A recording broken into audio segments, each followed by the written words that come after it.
Ayan, gumamit siya ng kaserolang maliit. For the pakbet okra with ampalaya. Para nyo guys.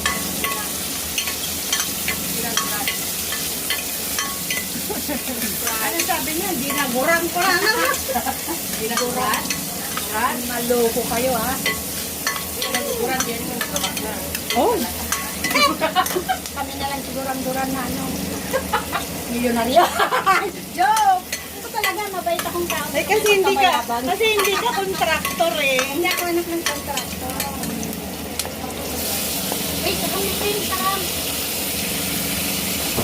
Ayan, ito ba rin kayo?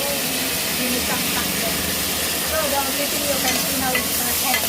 Oh, ano sinasabi niya? Ginisang pakbet ba? Kasi ang paklit talaga, hindi yung binisang. Eh, walang sakpaw eh. Talagang pinakatitigan ko muna bago ko kinuha. That's how we will be.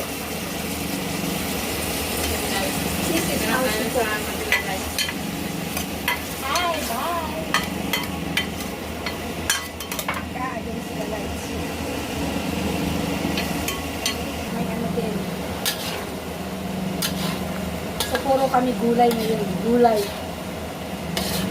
Nilagay yun. Ay, sandali. Oo, ayan. Titimplahin ko yan. Kasi ako taga-video ngayon niya, kaya Fine. siya ang may ano ngayon. Yan, kiwar. Ang sayro. Ako na naman, bulang lang daw nila. Oh, bulang lang. I don't know. Yan ang ano, bulang lang nila. Sarap Kasi na, yes. Yan, tapos ito na, binabantayan ko yung ipapakbit naman niya. Yan. Ito ano, vegetable is kamatis lang Yes, at and ampalaya. Oh, I don't know that. Yes, I know it. Oh, so, Okay, So, we are with vegetarian today. okay. Ani bestida ng cream. Awag bestida ng cream. Nga pa nagpistida.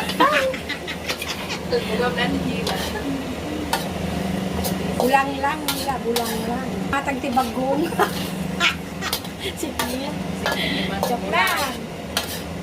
Yan, sarap-sarap. Ito naman yung pakbet Ito rin ang na ginata. palaya lang. So that's it. Ayan. Kasi lang yung sumarap niya kasi dati pinag... Luto na guys, luto na. Yung aning ano na lang, yung talong na lang. At ano ba?